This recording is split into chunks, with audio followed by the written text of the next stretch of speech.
नमस्कार, आपका स्वागत है दोस्तों। हम अक्सर जिन बातों को बार बार करते हैं वह हम अपनी आदत कहते हैं। आदित्य भी दो प्रकार की होती है, अच्छी और बुरी। हमारी आदतों का हमारे स्वास्थ्य, व्यक्तित्व, आचरण, व्यवहार, रहन सहन, खान पान इत्यादि पर तो गहरा प्रभाव पड़ता ही है। साथ ही हमारा भाग्य भी इससे प्रभावित होता है। हमारी आदत यदि अच्छी हो तो निश्चित रूप से हमारी उन्नति होगी और हमारे जीवन पर भी इनका सकारात्मक प्रभाव पड़ेगा। और इसके विपरीत बुरी आदतों का हमारे जीवन पर बुरा प्रभाव पड़ता है। हम सब भी अपने आराध्य देवी देवताओं की मनोभाव से पूजा अर्चना करने की कोशिश करते हैं और हमेशा ही उनकी कृपा प्राप्त करने की कामना करते हैं और इसके लिए हर संभव प्रयास भी करते हैं। लेकिन आजकल की भाग दौड़ भरी जिंदगी में लाख कोशिश करने के बाद भी हम पूजा पाठ के लिए ज्यादा समय नहीं निकाल पाते हैं और इस बात का दुख हमारे मन को हमेशा सताता रहता है। लेकिन दोस्तों, ही ईश्वर कभी भी पड़ोस करने से, अत्यधिक पूजा पाठ करने से या फिर किसी वस्तु का त्याग करने से ही प्रसन्न नहीं होते हैं, बल्कि हमारे सही और सच्चे आचरण और अच्छे कामों से ही जल्दी प्रसन्न हो जाते हैं। हम यदि सच्चे मन से ही ईश्वर को करीब से महसूस करना चाहते हैं तो हमें अपनी दिनचर्या में कुछ परिवर्तन करना आवश्यक है और कुछ अच्छी आदतों को हमारे जीवन में शामिल करना है। ऐसा करने से आप अपने आराध्य देव को प्रसन्न कर सकते हैं और जब ईश्वर हमसे प्रसन्न होते हैं तो हमारे जीवन में हर तरह की खुशी अपने आप ही छल कर आती है। हमारे आर्थिक स्थिति में सुधार होता है और पारिवारिक जीवन से जुड़ी हर परेशानियां दूर हो जाती हैं। दोस्तों, आज हम आपको भगवान श्री कृष्ण द्वारा बताई गई 4 ऐसी आदतों के बारे में बताने जा रहे हैं। चाहे आप पूजा पाठ करें या ना करें, लेकिन यह 4 यदि अपने जीवन में और से उतार लें और उन्नति के मार्ग पर प्रस्थान करें तो आइए जान लेते हैं कौन सी वाउचर आदत है। पर उससे पहले अगर आपने इस चैनल को टाइप नहीं किया है तो इसे सब्सक्राइब कर लीजिए, साथ इस वीडियो को लाइक करना ना भूलिए। पहली बात दोस्तों, ईश्वर से बढ़कर भला कौन हो सकता है, इसलिए हमें सुबह उठकर सबसे पहले आप अपने आराध्य देव का स्मरण करना चाहिए। हमारे परिवार की सुख, शांति और समृद्धि के लिए हम पर हमारे कुल देवता की कृपा होना बहुत आवश्यक है।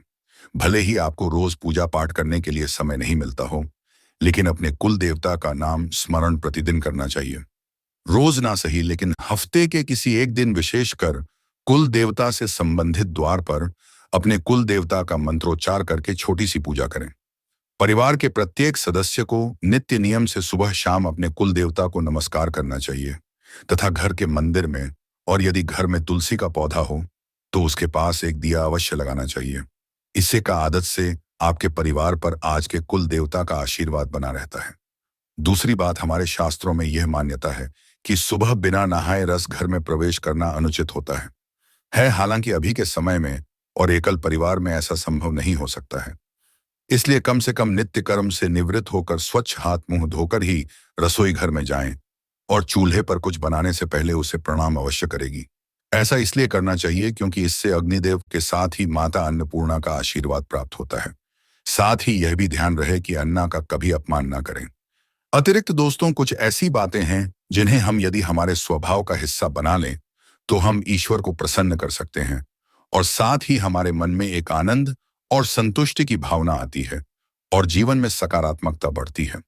जैसे कभी भी अकारण ही ऐसे शब्दों का प्रयोग ना करें जिससे किसी का मन डूबता हो, कभी भी बिना वजह किसी का अपमान ना करें, कभी अपने बड़े बुजुर्गों को अपशब्द ना कहें, घर की महिलाओं की सुरक्षा और सम्मान का ध्यान रखिए, घर आए किसी लाचार या जरूरतमंद की यथासंभव सहायता करें, किसी भी पशुओं पर अत्याचार, नौकरी द्वार पर आए भूखे पशु को रोटी अवश्य खिलाएं हैं।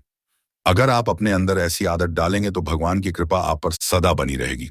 चौथी बात दोस्तों, मनुष्य के चलते समय निरंतर इस बात का ध्यान रखना चाहिए कि उसके पैर के नीचे किसी भी छोटे जीव जंतु की मृत्यु ना हो। जब आप घर से बाहर निकले तो उसे ईश्वर का नाम लेकर निकले और चलते समय हर कदम को डालते वक्त जमीन पर अवश्य देखिए कि कोई छोटा सा जीव एक्टर आपके पैरों के तले आकर नाम और है। जिस मनुष्य में यह आदत होती है वह मनुष्य भगवान को सबसे अधिक प्रिय होते हैं। ऐसे मनुष्य को आकाश से देवता भी हाथ जोड़कर प्रणाम करते हैं। ऐसा मनुष्य जीवन में सदैव उन्नति करता है और गरीबी और नकारात्मकता है से मनुष्य को छू भी नहीं सकती। तो दोस्त हो, यह त्वचा आदत है जो मनुष्य को अपने जीवन में अवश्य अपनानी चाहिए।